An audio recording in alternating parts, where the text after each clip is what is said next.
Well, the next speaker with us for Women Power, ladies and gentlemen, I want to invite our guest of honor, Mrs. Malini Shankar. Let me tell you about Mrs. Malini. IAS is a former IAS officer and accomplished academic leader whose career has been defined by excellence in public administration and maritime leader. A government member of the Indian Administrative Service 1984 batch, Maharashtra cadre.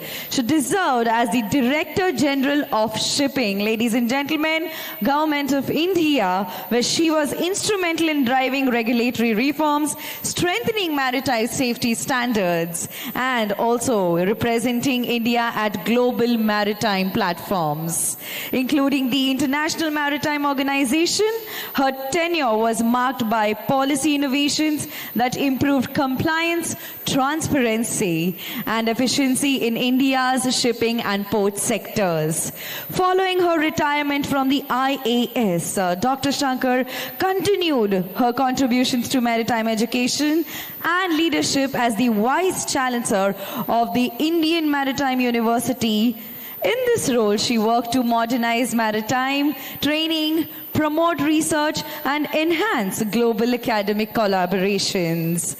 Dr. Shankar continues to be a thought leader in maritime policy, education, and governance. Can we have once again Mrs. Malini Shankar?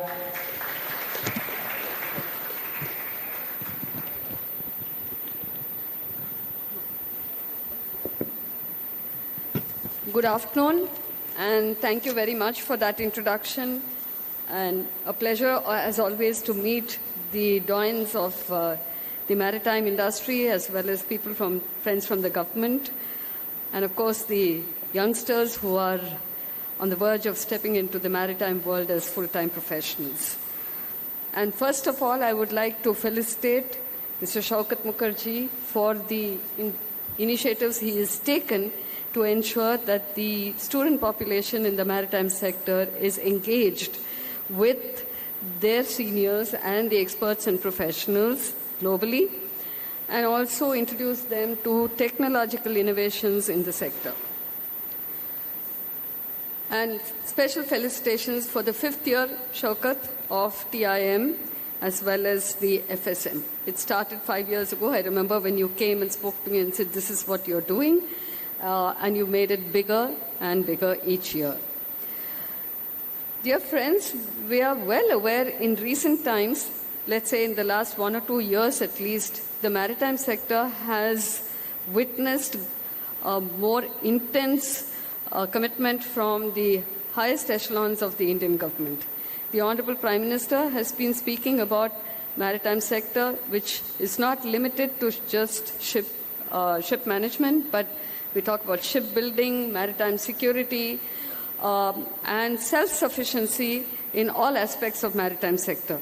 So wherever you go in India today, we just see a lot. If you read the newspapers or you talk to people, there's a lot of events, a lot of talk, a lot of discussions on the maritime sector, which is all really good for the sector. We were one of the best maritime countries long time ago, but that was very long time ago. We start with Lothal and go to the Indus Valley civilization, Cholas, the cultural and territorial conquests across the seas, and now it's time we come back to the seas after having developed roads, railways, and airways. I would also like to just point out that the Indian Maritime Week will be taking place between 27th and 31st of October, very much in Mumbai, in Goregaon. This is designed on the Singapore Maritime Week as well as the UK London Maritime Week.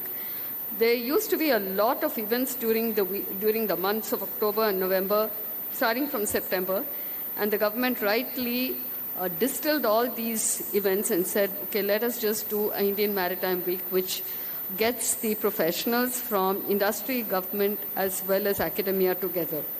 So that's happening end of this week. Talking of technology, I'd like to just touch upon some of the initiatives that the Indian Maritime University itself is taking.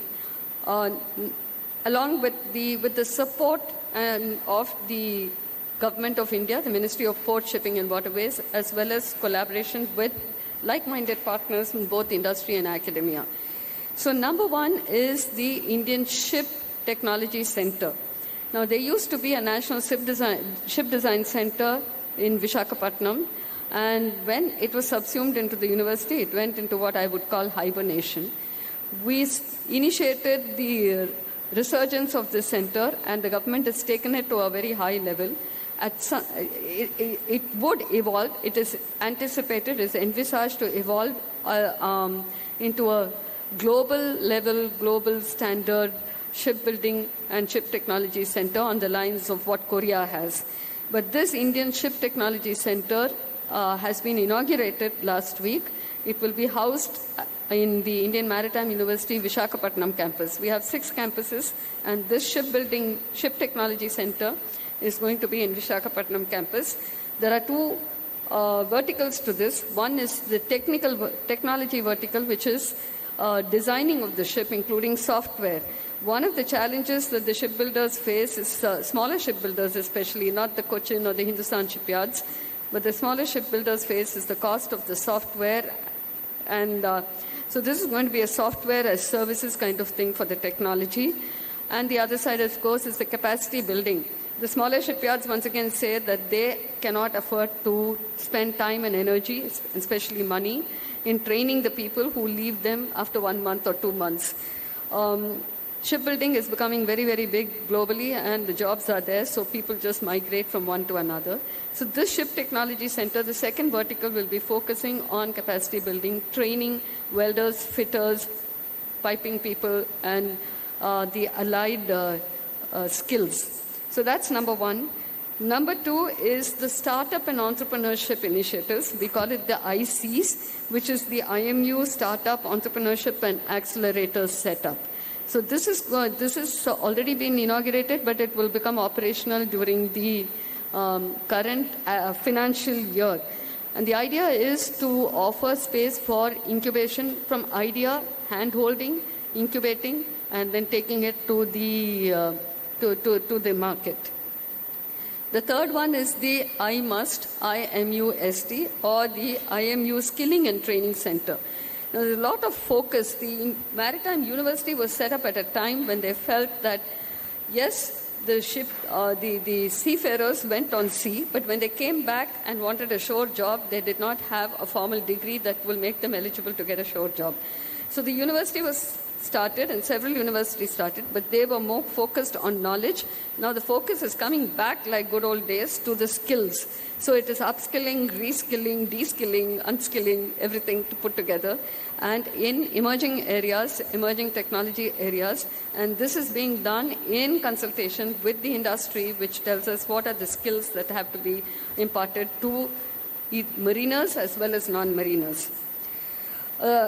The fourth one is the IOCOE SMART, which is the Indian Ocean Center of Excellence for Sustainable Maritime Transport.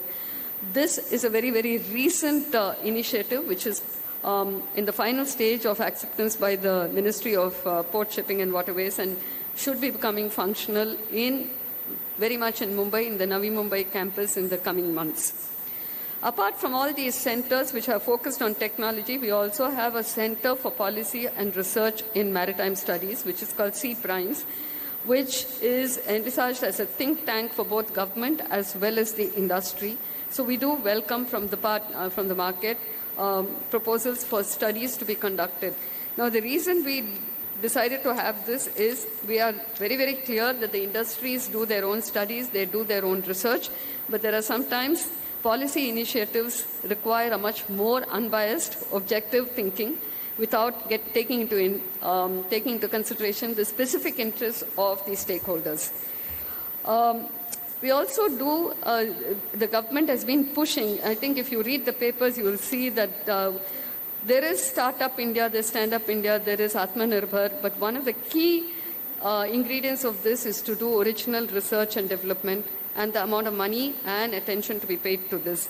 So a university cannot stand alone and say we will just give degrees, undergraduate, postgraduate or PhD degrees. So a lot of steps have been taken in terms of research projects, and we're very happy to say that we got our first patent for the IMU in 1 year back, and we've got 2 more patents this calendar year. So we have 3 patents, and that's pretty big for a university which started research only a few years back.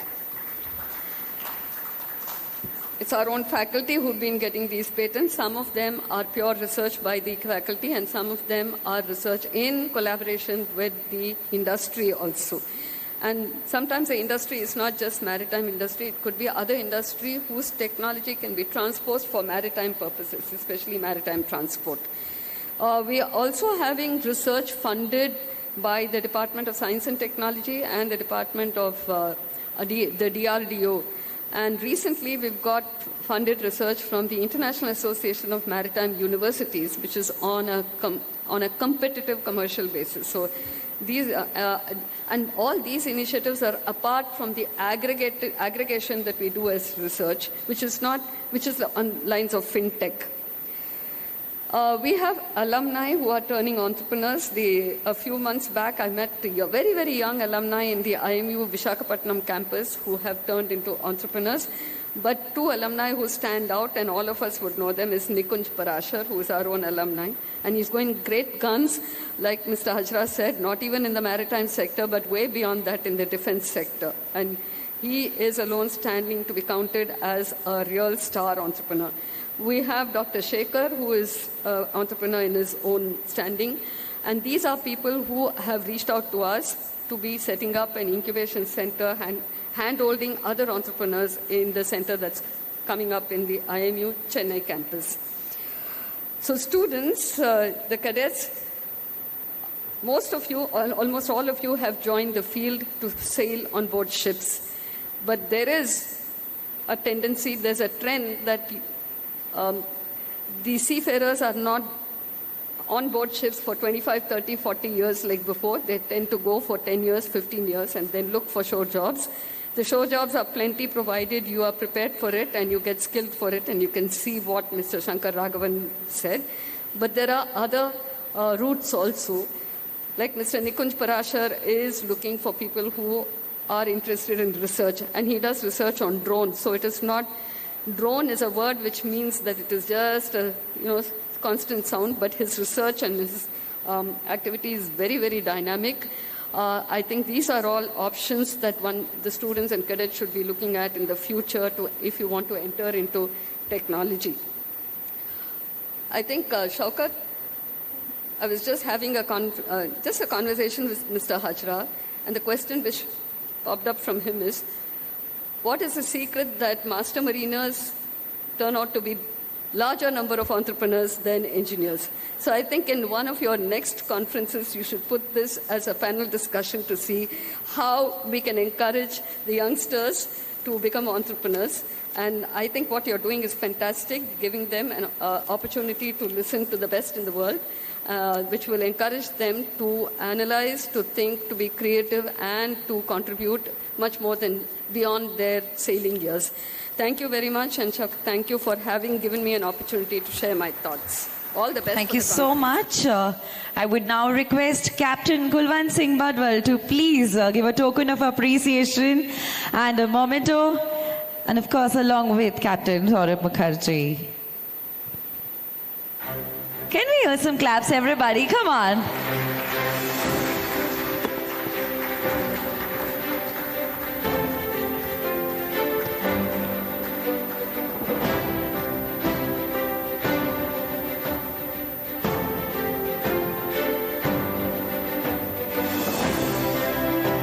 Thank you so much.